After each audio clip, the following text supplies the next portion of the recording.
आप लोग ध्यान दीजिएगा कि कल जो है हम लोग एक प्रमेय देखे थे, प्रमेय संख्या 28। याद करो हम क्या देखे थे इसमें, प्रमेय कथी लिखा रहा है, प्रमेय संख्या 28 देखे थे, याद है सबको। तो उसमें हम लोग देखे थे कि दो समांतर है ना, मतलब एक ही आधार और एक ही समांतर के बीच में जो समांतर चतुर्भुज दिले था उसका क्षेत्रफल कथी होता है, बराबर। ऐसा हमको सिद्ध करना है, याद है सबको। फिर से बता रहे हैं, एक ही आधार और एक ही समांतर के बीच में दो समांतर चतुर्भुज दिले था, उसको क्षेत्रफल हमको बराबर लाना था, राइट। और आज जो है उल्टा दिले है, आज जो है आपको दो समांतर चतुर्भुज दिले है, ठीक है। आज साबित करना है, एक ही आधार और एक ही समांतर के बीच में दो समांतर चतुर्भुज दे दिया है, कल हमको साबित करना था, दे दिया है। तो साबित क्या करना है हमको कि एक ही आधार और एक ही समांतर के बीच में है, अर्थात ई और ई कथी होगा, समांतर होगा। फिर से समझो, कल वाला का आज उल्टा है, ई क्या है भाई उल्टा। तो कल हमको दिले था कि एक ही आधार और एक ही समांतर के बीच में जो समांतर चतुर्भुज होता है वो क्षेत्रफल में बराबर होता है, लेकिन आज हमको साबित करना है कि ये आपको दे रहा है दोनों समांतर चतुर्भुज दे रहा है, लेकिन आपको साबित कथी करना है कि एक ही समांतर के बीच में होगा, यानी ई और ई समांतर कथी है, बराबर। मतलब ई और ई समांतर है, ऐसा आपको साबित करना है। जैसे देखिए हमने क्या लिखा है, मतलब ये स्टेटमेंट क्या है, एक ही आधार के एक ही ओर, एक ही आधार के एक ही ओर स्थित समान क्षेत्रफल वाले समांतर चतुर्भुज, क्षेत्रफल में समान दिले है, ध्यान रखो, क्षेत्रफल कथी दिले है, समान, समान क्षेत्रफल वाले समांतर चतुर्भुज एक ही समांतर रेखाओं के मध्य स्थित होता है, ऐसा आपको सिद्ध करना है। देखिए गौर से हमने लिखा है कि दिया है ABCD तथा कथी ABPQ, ABCD ये दिख रहा है वो आकृति, ये समांतर चतुर्भुज है, एगो ये है ABPQ, दो को दिख रहा है। गौर से देखो, एगो ऐसे जा रहा है और भाई एगो ऐसे जा रहा है, दिखा दो समांतर चतुर्भुज। तो दो क्षेत्रफल में ये बराबर आपको दे दिया है, ठीक है ना। पहले हम लोग साबित किए ना, तो साबित कर देना है हाई और हाई कथी होगा, समांतर होगा। तो दिया है जिसका आधार कथी है AB है और दोनों पैरेललोग्राम आधार AB के एक ही और ये भी है के उधरे है ना भाई। चलो तो सिद्ध करना है कि हाई और हाई कथी होगा, समांतर, समांतर होगा। आइए तो रचना क्या के DL लंब AB खींचे, DL जो लंब कथी खींचे AB, और साथ में M कथी PM लंब कथी खींचे AB खींचे, ठीक है। चलो अब देखो तो गौर से ये दिले था आपको, दोनों पैरेललोग्राम क्षेत्रफल कथी दिले था, बराबर, क्वेश्चन में दिले है ना भाई। चलो अब बराबर है तो समांतर चतुर्भुज का फार्मूला हम लोग कल भी साबित किए थे, याद करो। इसके बाद मुख्य ज्यामिति देखे थे, तो मुख्य ज्यामिति में हम लोग क्या देखे थे कि समांतर एक ही आधार एक ही समांतर के बीच में जो क्षेत्रफल दिले रहता है, ठीक ना, सॉरी क्या बोल रहे, हाँ, एक ही आधार और एक ही समांतर के बीच में जो समांतर चतुर्भुज और आयत रहता है वो क्षेत्रफल में कथी होता है, बराबर। ठीक है, कर ले, एक ही आधार और एक ही समांतर के बीच में समांतर चतुर्भुज और कथी आयत दोनों क्षेत्रफल में कथी होता है, और साथ में उसमें दो साबित किए थे, एक पॉइंट यही था, दूसरा पॉइंट यह था कि समांतर चतुर्भुज का क्षेत्रफल होता है उसके एगो भुजा और शीर्षलंब के गुणनफल कथी होता है, कोई एगो भुजा अर्थात मानो आधार ले लिए और कथी ले लिए शीर्षलंब, और शीर्षलंब को ऊंचाई भी तुम बोल सकते हो। अर्थात हम क्या समझे कि समांतर चतुर्भुज का क्षेत्रफल क्या होता है, आधार गुणे ऊंचाई, आधार गुणे ऊंचाई। आ जाओ तो आधार इसमें AB है, AB है ना, बोला है ना क्वेश्चन में AB आधार है, और शीर्षलंब मतलब जो खड़ा है, ये शीर्षलंब हो गया इसका, इस चतुर्भुज का देखो, ये वाला चतुर्भुज का, हाँ ABCD चतुर्भुज ABCD, सॉरी उल्टा बता देते, ये वाला एगो चतुर्भुज दिख रहा है सबको, इसका ऊंचाई ले लिए, ठीक है, हाफ गुणे सॉरी आधार गुणे ऊंचाई। अब ABPQ देखो, ABPQ इसका गौर से देखो, ठीक है, दिखा गौर से, तो आधार AB होगा और शीर्षलंब इसका कथी ले लिए, PM ले लिए, कोई दिक्कत, चलिए तो इधर देखो, तो AB से भी गेलो तो गोतिया बराबर रहता है, बराबर के साइड में तो कथी कट जाता है, और DL बराबर कथी हो गया PM, DL बराबर, और गौर से देखो DL और PM कहाँ है, DL L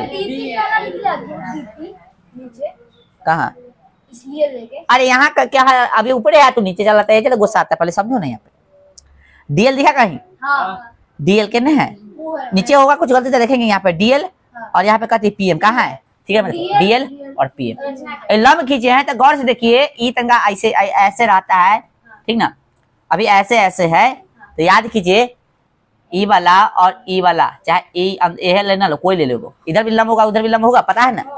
अब गौर से देख रहे हैं हम लोग कि हाई वाला यदि ऐसे रहता है, याद करो ऐसे रहता है, ई ऐसे रहता है, तो ऐसे ऐसे एगो बाहर वाला एगो अंदर वाला, तो कथी हो जाता है, दोनों बाहर वाला ले, ये मान लो ऐसे एगो बाहर वाला एगो अंदर वाला, कथी होगा, संगत कोण होगा, संगत कोण का, संगत कोण के कारण कथी होगा, आमने सामने वाला समांतर हो जाएगा।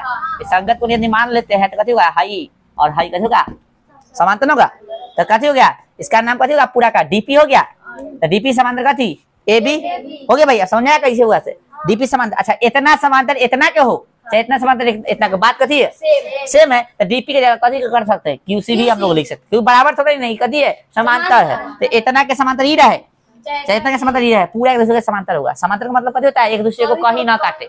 ठीक है चलो हो गया ही। अगला जो 2 नंबर देखे थे जो समझाए थे वो मुख्य ज्यामिति देखे थे, जिसमें बताए थे कि एक ही आधार एक ही समांतर के बीच में जो समांतर चतुर्भुज और आयत दे लेता है क्षेत्रफल में कथी होगा बराबर। एक पॉइंट। दूसरा पॉइंट था क्या थी कि समांतर चतुर्भुज का क्षेत्रफल जो होता है समांतर चतुर्भुज किसी एक भुजा का और कथी उसके संगत शिलामों के गुणनफल कथी होता है बराबर। ये चीज हम लोग देखे थे। अब आज जो है उसका उल्टा दिल है, क्या दिल है कि यदि कोई त्रिभुज और कोई आयत एक ही आधार पर होता है हो तथा उनकी ऊंचाई एक ही हो, ऊंचाई भी कथी हो तो त्रिभुज का क्षेत्रफल आयत के क्षेत्रफल के आधे के बराबर होगा। ये चीज हमको साबित करना था। देखिए तो एबीसीडी एक आयत है कथी है हाँ, तथा A B P Q sorry त्रिभुज ना बोलना ए बी पी एक कथी है त्रिभुज है, दोनों का आधार कथी है ए बी है ना। देखो ए बी सी डी दिखा ये कथी है अरे ए बी सी डी एगो आयत ना है और ए बी पी की कथी है त्रिभुज है, और दोनों का आधार कथी है ए बी है, और दोनों आधार के एक ही ओर है, दिख रहा है ना सबको। चलो तो हमको साबित करना है कि त्रिभुज का जो क्षेत्रफल होगा आयत के क्षेत्रफल के कथी होगा आधे के बराबर होगा, ऐसा हमको साबित करना। आइए कोई दिक्कत नहीं। रचना क्या कि सी डी को क्यू तक बढ़ाया और फिर क्या सी डी को क्यू तक बढ़ाया और एक समांतर चतुर्भुज ए बी पी क्यू बनाया। जब जैसे इसको यहाँ तक बनाए थे देखो गौर से ए बी पी क्यू दिख रहा है ऐसे है। चलिए तक बढ़ाया और एक समांतर चतुर्भुज का थी ए बी पी क्यू खींचे। हाँ इसमें और थोड़ा भाषा भी ऐड कर सकते हो कि ए से क्यू क्यू मिला, कोई दिक्कत नहीं लिखा था। देखो तो चूंकि ए बी पी क्यू कथी दे पैरेललोग्राम दे रचना से अभी किया है ना कि बढ़ाया और एक parallelogram A B P Q बनाया। ठीक है अच्छा गौर से देख लिया ए बी पी कहाँ से देख लो क्या कि उसका काम है देख लिया ना। हाँ अब चलो अच्छा ठीक है इसको तंगा गोली मार दो। ठीक है तो इसको नहीं देख रहे हम लोग ए बी पी क्यू देख रहे थे, गौर से देख रहे थे विकर्ण हुआ ये कुछ नहीं है मान लो ये विकर्ण है तो इधर एगो त्रिभुज बन रहा है इधर त्रिभुज बन रहा है, और गौर से देख रहे हैं कि चतुर्भुज जो है समांतर चतुर्भुज आधा खंड हो गया एगो त्रिभुज, ये त्रिभुज में आधा खंड है पूरा के आधा भागा दे यानी कह सकते हैं हाफ ऑफ ट्रायंगल कथी यानी सॉरी ये ट्रायंगल है कथी है पूरा कथी है आधा है, तो लिख दिया हम ट्रायंगल ए मतलब एरिया ऑफ कथी ट्रायंगल ए पी बी पूरा है कथी हाफ एरिया ऑफ कथी ए पी बी क्यू।